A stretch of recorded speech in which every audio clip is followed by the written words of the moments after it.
The Epic of Gilgamesh is one of the earliest literary works to portray loneliness. After the death of his equal and friend Enkidu, Gilgamesh fell into despair and grief, refusing to bury his friend as he sought a way to bring him back to life. This anguish forced Gilgamesh onto a path of self-discovery, ultimately leading him to accept the inevitable: death. The Epic of Gilgamesh explores loneliness not only as the absence of a companion, but as a deep reflection of the human experience, of loss, mortality, and the search for meaning. Before 1800, loneliness wasn't viewed as the personal struggle we recognize today. The Enlightenment era brought major shifts. Cities expanded rapidly, people became more individualistic, and competition intensified, weakening the tight community bonds that had previously defined social life. By the 1950s, scientists began studying loneliness in earnest. Joseph Harold Sheldon conducted pioneering research, and books like The Lonely Crowd gained attention. In the 1970s, Robert S. Weiss's work on emotional and social isolation expanded the field further, while the UCLA Loneliness Scale, developed in 1978, provided the first standardized way to measure it. Even pop culture joined the conversation. The Beatles' Eleanor Rigby, 1966, captured the growing sentiment. Lonely people, increasingly left to themselves. By the late 2010s, loneliness had become such a recognized public health crisis that several countries, including the UK, Denmark, and Australia, launched national initiatives to combat it.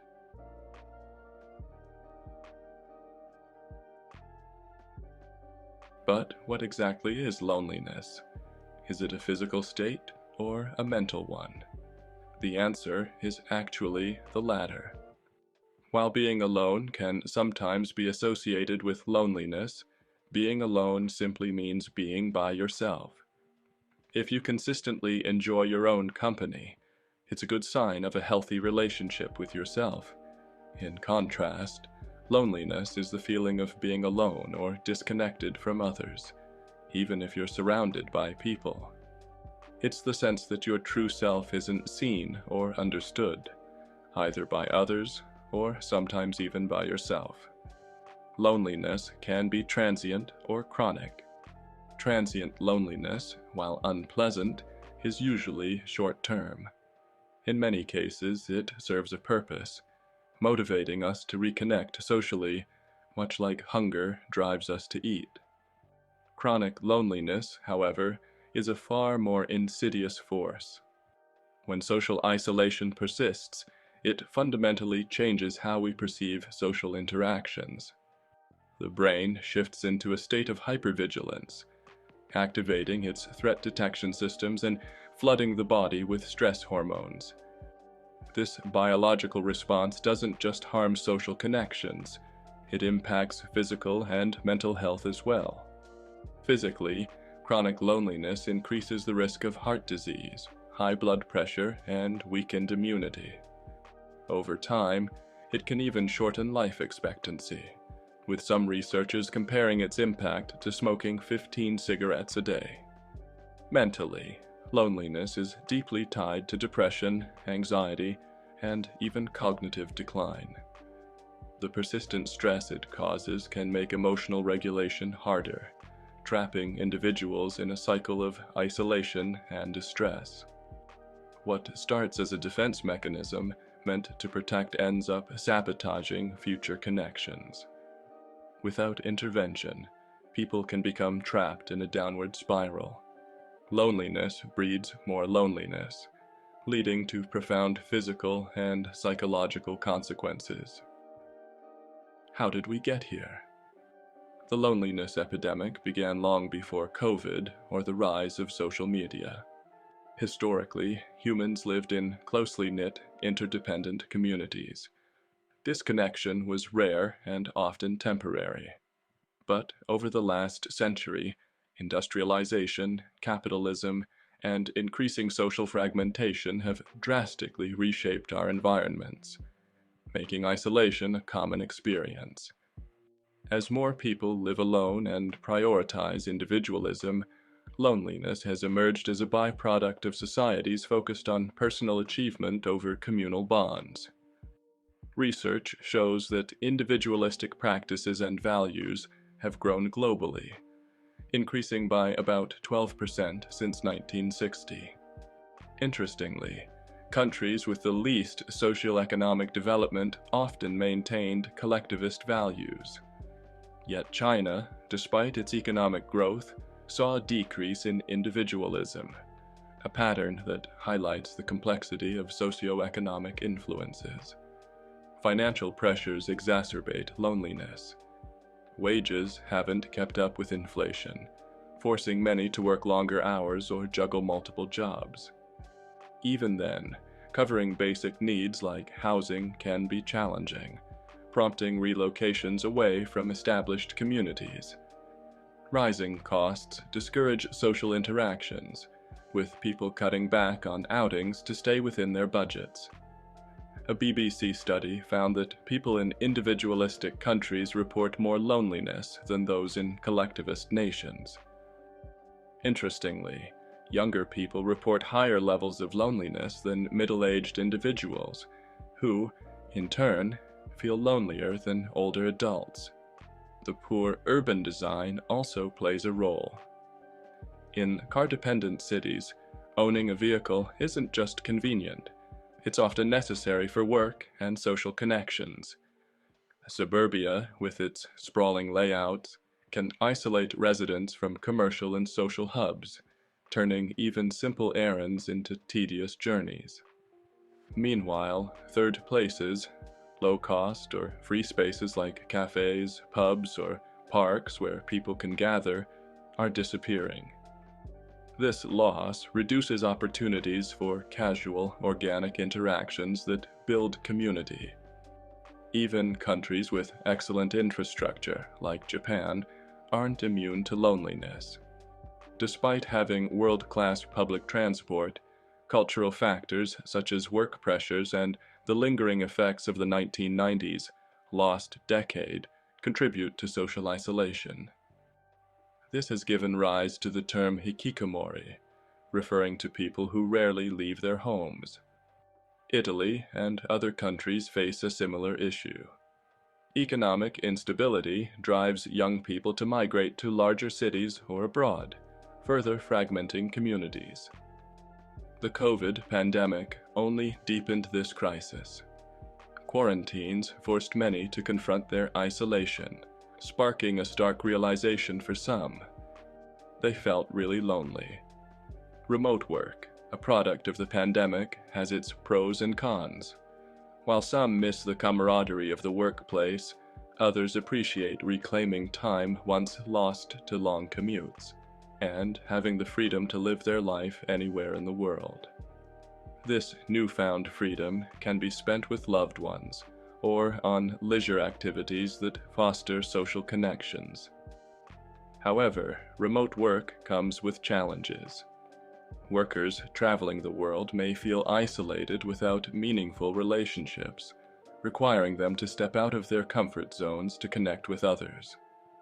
In today's world, socioeconomic burdens make it harder to prioritize community when the question, "What about me?" looms larger. It's a struggle shaped by individualism, financial strain, and a shifting cultural landscape. But understanding these factors is a step toward finding solutions. Endless choices we have, yet they seem intangible to have all at the same time. For example, online dating can feel overwhelming. Many people swipe through 50 to 100 profiles daily, yet they often end up feeling more isolated and dissatisfied. Investors have also swiped left on these apps. The shares of Bumble and Match, the parent company of Tinder and Hinge, have been down more than 50%. Our time is characterized by media fragmentation, political polarization, and hostility on social media, all of which hinder compassionate interactions and exacerbate the loneliness epidemic. The COVID-19 pandemic with its social distancing measures and lockdowns, has accelerated these trends, further diminishing opportunities for human connection. In response, the market has introduced solutions that sometimes seem dystopian.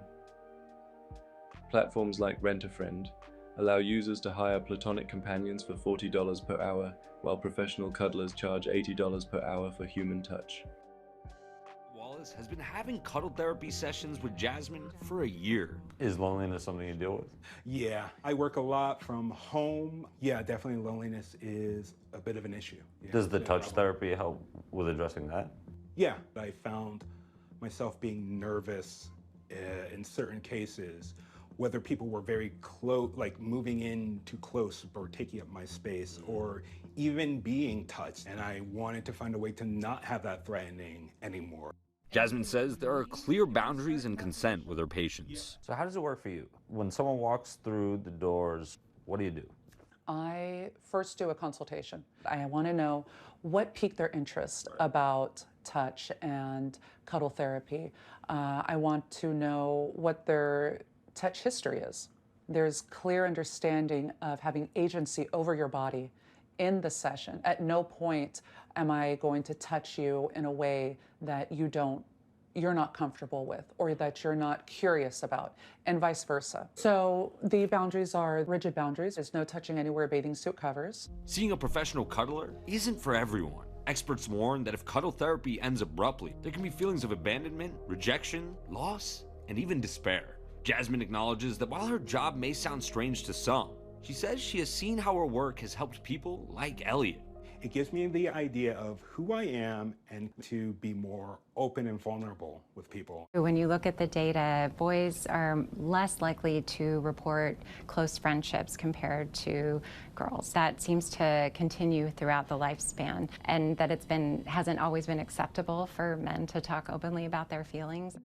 Efforts like Radha Agrawal's Belong Center aim to address the crisis more holistically. These modern community hubs offer group meditation, movement therapy, and discussions for a suggested $20 donation. The initiative blends free-spirited, wellness-focused activities with a mission to foster meaningful relationships. Supported by notable donors and investors, Belong Center is expanding into cities, refugee camps, and even workplaces, with creative campaigns like bright yellow park benches designed to encourage connection. Other startups are also tackling loneliness. Peoplehood offers group therapy for $35 per session, while Mino, an AI-powered tool, helps users practice difficult conversations. Investors, including Sequoia Capital and Maveron, are pouring millions into these ventures. Analysts suggest loneliness could become a market category as large as mental health. Surgeon General Vivek Murthy has declared loneliness a public health crisis, linking it to increased risks of depression, heart disease, dementia, and even premature death. Loneliness costs employers $154 billion annually due to stress-induced absences. Beyond the workplace, surveys show that many people lack close friendships, with 15% of men reporting no close friends at all, a five-fold increase since 1990. As traditional institutions like organized religion and community centers decline, the loneliness economy is booming. While wellness-focused alternatives are gaining traction, it's unclear whether these solutions can truly replace the deep bonds and community structures people crave, or if they merely scratch the surface of a growing epidemic. Most of us experience loneliness at some point, and while it can feel overwhelming, there are ways to cope and move toward a greater sense of connection. First, loneliness doesn't define who you are. It's simply a signal that something in your social or emotional life might need attention. What works to ease this feeling can vary from person to person, so it's important to explore what feels right for you without putting too much pressure on yourself. One way to start is by focusing on your relationship with yourself. Many people find that loneliness is tied to self-esteem or self-confidence. Improving how you care for yourself can make a big difference. Self-care looks different for everyone, but it might mean setting aside time for hobbies, cooking a meal from scratch, taking a walk in nature, or even just decluttering your space. These small actions can create a sense of purpose and comfort. Connecting with others can also help, but it's okay to start small. If meeting new people feels intimidating, Begin with simple interactions, like chatting with a neighbor or saying hello to a cashier. You might also find comfort in shared spaces, such as a coffee shop or library, where you can feel the presence of others without the pressure to engage deeply. Joining a group or community around an activity you enjoy, whether it's an art class, book club, or volunteering, can open the door to meaningful connections. Online communities can also be a great resource, especially if you're looking for people who share your interests or experiences. Websites like Meetup or local Facebook groups often host events, both in-person and virtual, where you can meet others with similar passions. Spending time in nature is another way to address feelings of loneliness. A walk in the park, tending to a garden, or even visiting a community farm can help you feel more grounded and connected. For some, animals can provide the companionship they crave. Adopting a pet or participating in programs like dog walking groups can offer both emotional support and social opportunities. If loneliness feels persistent, professional support might be the next step. Talking therapies, such as cognitive behavioral therapy, CBT, can help you address underlying feelings and develop strategies to manage them.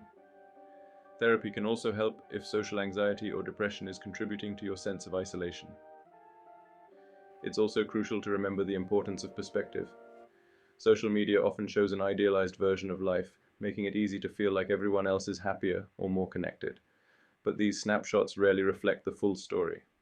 Instead of comparing your life to others, focus on what brings you joy and meaning. Finally, loneliness doesn't always have to be a negative experience.